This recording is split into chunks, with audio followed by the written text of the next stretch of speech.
ಖ್ಯಾತ ನಟಿ ಜೊತೆ ಹಗರಣ ಆಗಿತ್ತು ಅಂತ ಹೇಳ್ಬಿಟ್ಟು ದೊಡ್ಡಬಳ್ಳಾಪುರದಲ್ಲಿ, ಅದು ಯಾವ ಒಂದು ವರ್ಷದಲ್ಲಿ ಆಗಿದ್ದು, ಏನ್ ವಿಚಾರ, ಯಾಕಾಗಿ? ನನ್ನ ಹತ್ರನೇ ಹೇಳ್ಕೊಂಡಿದ್ರದು 2016ರಲ್ಲಿ ಅವರು ಈ ಸಿನಿಮಾಗಳಿಗೆ ಫಂಡಿಂಗ್ ಎಲ್ಲ ತುಂಬ ದೊಡ್ಡದಾಗಿ ಶುರು ಮಾಡ್ತಾರೆ. ಆವಾಗ ತೆಲುಗಿನ ಒಂದು ಇಬ್ಬರು ನಟಿಯರು ಅವ್ರನ್ನ ಮೀಟ್ ಮಾಡೋದಕ್ಕೆ ಬಂದು ಅವರು ಇವ್ರಿಗೆ ಬೆದರಿಕೆ ಹಾಕೋತಾರೆ. ಒಂದು ಹನಿ ಟ್ರ್ಯಾಪ್ ಥರ ಒಂದು ತೋರಿಸಿದಾಗ ಅದನ್ನು ತುಂಬ ಚೆನ್ನಾಗಿ ಜಾವಿಯಲಾಗಿ ನಿಭಾಯಿಸ್ತಾರೆ. ಅದನ್ನು ನಿಭಾಯಿಸಿ ಎಲ್ಲರೂ ನಮ್ಮ ಜೊತೆ ಎಲ್ಲ ಮಾತಾಡಿ ಐಡಿಯಾಗಳನ್ನು ತಗೊಂಡು ಅವ್ರು ನಿಜ ಹೇಳ್ತಾರೆ, ಏನು ನಡೆದಿತ್ತು ಅದನ್ನು ನಿಜ ಹೇಳ್ತಾರೆ. ಇನ್ನೆಲ್ಲ ನನ್ನ ತಲೆ ಮೇಲೆ ಕೂತು ಬಿಟ್ಟಿದ್ದಾರೆ. ಈಗ ಬಂದಿದ್ದೇನೋ ಬೇರೆ ಕಾರಣಕ್ಕೆ, ನಡೀತಾ ಇರೋದೇನೋ ಬೇರೆ ಕಾರಣ, ನಿಮ್ಗೆ ಅರ್ಥ ಆಗ್ತದೆ ಅಂದ್ಕೊಳ್ತೀನಿ. ಇದು ಎಲ್ಲ ವಿಲಾಸಿ ಮನುಷ್ಯರ ಜೀವನದಲ್ಲಿ ಇರ್ತದೆ ಮತ್ತು ಅದಕ್ಕೂ ಇದಕ್ಕೂ ಏನೂ ಸಂಬಂಧ ಇಲ್ಲ. ನಾನು ಪಾಡ್ಕಾಸ್ಟಲ್ಲಿ ಮಾತಾಡುವಾಗ, ಅಖಾಡದಲ್ಲಿ ಮಾತಾಡುವಾಗ ಫ್ಲೋನಲ್ಲಿ ಹೇಳ್ತಾ ಹೋದೆ ಅಷ್ಟೇ ಇದಿದೆ ಅಂತ. ಬಟ್ ಅದನ್ನು ಅವ್ರು ಆಗಲೇ ತುಂಬ ಚೆನ್ನಾಗಿ ನಿಭಾಯಿಸಿದ್ರು ಅದನ್ನು. ಈಗ ನಿಮಗೆ ನಾನು ಹೇಳಿದೆ, ಇವ್ರು 2ನೇ ವಿಜಯ ಮಲ್ಯ ಅಂತ ಈ ಥರ ತುಂಬ ನೋಡಿರ್ತಾರೆ. ಈಗ ಹೆಂಗೆ ಅಂತಂದರೆ ಬಂದವೆಲ್ಲ ರಾಣಿ ಜೇನೇ ಆಗಿರಲ್ಲ, ಜೇನುನೊಣಗಳು ಆಗಿರ್ತಾವೆ, ಸುಮ್ಮನೆ ಕಚ್ಕೊಂಡು ಹೋಗಿರ್ತವೆ. ಆ ಥರದ್ದೇನೋ ಇವರು ಟ್ರೈ ಮಾಡಿದ್ರು. ಬಟ್ ಈ ಮನುಷ್ಯ ತುಂಬ ಬುದ್ಧಿವಂತ. ಸಾವಿರಾರು ಎಕರೆ ಜಮೀನು ತೊಗೊಂಡು ಬಿಲ್ಡಿಂಗ್ ಮಾಡಿ ಇಷ್ಟು ದೊಡ್ಡ ದೊಡ್ಡ ಸಂಸ್ಥೆ ಕಟ್ಟಿರೋರಿಗೆ ಇಬ್ಬರು ಹೆಣ್ಮಕ್ಳು ಬಂದರು ಬ್ಲ್ಯಾಕ್ ಮೇಲ್ ಮಾಡಿದ್ರೆ ಏನು ಮಾಡಬೇಕು ಅಂತ ಗೊತ್ತಿರಲ್ವಾ?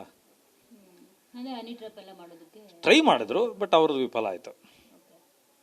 ತುಂಬ ದೊಡ್ಡ ಮೊತ್ತದ ದುಡ್ಡು ಕೇಳಿದ್ರು ಅಷ್ಟೇ, ಇವ್ರು ಕೊಡಲಿಲ್ಲ ಅಷ್ಟೇ. ಸರ್, ಈಗ CJ ರಾಯ್ ಅವ್ರಿಗೆ ಹಲವು ನಟಿಯರ ಜೊತೆ ಏನಾದರೂ ಒಡನಾಟ ಇತ್ತಾ ಅಂತ? ಇಲ್ಲ, ನನಗೆ ಗೊತ್ತಿದ್ದಾಗ ಆ ಥರದ್ದೇನು ನನಗೆ ಮಾಹಿತಿ ಇಲ್ಲ. ಸಾಮಾನ್ಯವಾಗಿ ಈ ಥರ ದೊಡ್ಡ ದೊಡ್ಡ ಇದರಲ್ಲಿದ್ದವ್ರಿಗೆ ಮಾಹಿತಿ ಇದ್ದೇ ಇರ್ತದೆ. ಇದು ಇನ್ವೆಸ್ಟಿಗೇಷನ್ ಮಾಡೋರು ಹೇಳಬೇಕು, ಇವ್ರಿಗೆ ಸಂಪರ್ಕ ಇದ್ದೇ ಇರುತ್ತೆ. ಬಟ್ ನನಗೆ ಈ ಸೆಕ್ಷನಲ್ಲಿ ನನಗೆ ಅಂಥ ಡೀಟೇಲಿಂಗ್ ಆದ ಮಾಹಿತಿ ಇಲ್ಲ. ಸರ್, ಆ ಖ್ಯಾತ ನಟಿ ಯಾರು ಅಂತ ಸರ್? ಈಗ ಅದು ನಾನು ಹೇಳೋದು ಬೇಡ. ಈಗ ಮೋಸ್ಟ್ಲಿ ಅವ್ರಗಳದೇ ನೀವು ತೆಲುಗಲ್ಲಿ 16ರಿಂದ ಆ್ಯಕ್ಟಿವ್ ಆಗಿರೋ ನಟಿಯರು ನೋಡಿದ್ರೆ ಅವರೇ ಟ್ವೀಟ್ ಮಾಡಿದ್ದಾರೆ, ನೋಡಿದ್ರೆ ಸಿಕ್ಬಿಡ್ತಾರೆ ಅಷ್ಟೇ. ಸರ್, ಇನ್ನು ಅವರ ಡೈರಿಯಲ್ಲಿ, ಇವತ್ತು ಸಿಕ್ಕಿರೋ ಡೈರಿಯಲ್ಲಿ ಹಲವು ನಟಿಯರ ಹೆಸರುಗಳು ಉಲ್ಲೇಖ ಆಗಿದೆ, ಜೊತೆಗೆ ಮಾಡೆಲ್ಗಳ ಹೆಸರುಗಳಿದೆ, ಜೊತೆಗೆ ರಾಜಕಾರಣಿಗಳ ಹೆಸರು ಕೂಡ ಇದೆ ಆ ಡೈರಿನಲ್ಲಿ ಅಂತ ಸುದ್ದಿ ಬರ್ತಾ ಇದೆ. ಸೊ ಅದ್ರ ಬಗ್ಗೆ ಹೇಳೋದಾದ್ರೆ ಸರ್? ನಾನು ಹೇಳ್ತೀನಿ ಕೇಳಿ, ಇದೆಲ್ಲ ಮೇಲ್ನೋಟದ ಸುದ್ದಿಗಳು, ನಂಬೇಡಿ. ಯಾಕೆ ಅಂದರೆ ಈ ಥರದ್ದೊಂದು ಪ್ರಪೋಗಾಂಡ ಇರೋರು, ಈ ಥರದೊಂದು ಲೈಫ್ನ ಮಾಡೋರು ಡೈರಿಲಿ ಅವರ ಅಧಿಕೃತ ಹೆಸರುಗಳನ್ನೆಲ್ಲ ಬರೆದು ಇಟ್ಬಿಟ್ಟು ಸಾವಿಗೀಡಾಗಲ್ಲ ಅಥವಾ ಬದುಕ್ತೀನಿ ಅಂತ ಆಸೆ ಇದ್ರು ಇಟ್ಕೊಂಡಿರಲ್ಲ. ಯಾಕೆ ಅಂದರೆ ಈಗ ತುಂಬ ಬೇರೆ ಬೇರೆ ಸಿಸ್ಟಮ್ ಬಂದಿದೆ. ಈಗ 2nd line and 3rd line economical propagandas ಅಂತ ಕರೀತಾರೆ.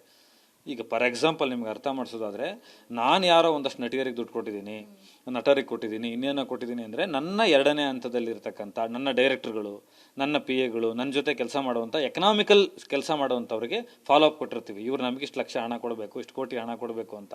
ಈ ಹಳೆಯ ಕಾಲದ ಥರ ಹಾಲು ಲೆಕ್ಕ ಬರೆದಂಗೆ ಇವರೆಲ್ಲ ಡೈರಿ ಬರೆದಿಟ್ಟು ಹೋಗಿರಲ್ಲ. ಇದು ಎಲ್ಲ ಮ್ಯಾನಿಪ್ಯುಲೇಷನ್.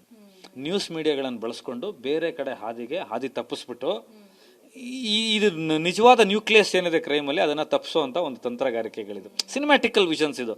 ಸಿನಿಮಾ ಥರ ಸೀನ್ಸ್ ಅನಿಸುತ್ತೆ ನಿಮಗೆ ಮಂಗಳ ನೋಡ್ತಾ ಇದ್ರೆ.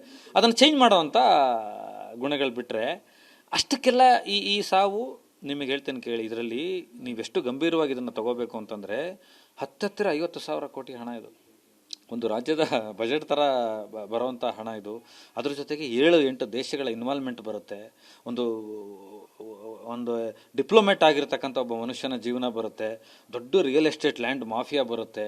ಕರ್ನಾಟಕದ ಫಲಾನುಭವಿಗಳಿದ್ದಾರೆ ಕಾಂಗ್ರೆಸ್ನಲ್ಲಿ ಇಲ್ಲಿ, ಇವರಿಂದ ಕರ್ನಾಟಕ ಮತ್ತು ಕೇರಳ, ಗುಜರಾತ್, ಮಹಾರಾಷ್ಟ್ರಗಳಲ್ಲಿ ಅವರೆಲ್ಲ ಬರ್ತಾರೆ. ಸೊ ಇದನ್ನು ಆಟೋಮೆಟಿಕ್ಲಿ BJP ಫೇಸ್ ಮಾಡ್ತಾ ಇರಬೇಕಾಗುತ್ತೆ. ಇಂಟರ್ನಲ್ ವಾರ್ ನಡೀತಾ ಇರಬೇಕಾಗುತ್ತೆ. ಅವ್ರು ಯಾವ್ಯಾವ ಬ್ಲ್ಯಾಕ್ ರೂಟ್ಗಳನ್ನ ಹಿಡ್ಕೊಂಡು ಬಂದ್ರು ಅನ್ನೋದನ್ನು ನೋಡಬೇಕಾಗುತ್ತೆ. So it's a serious thing.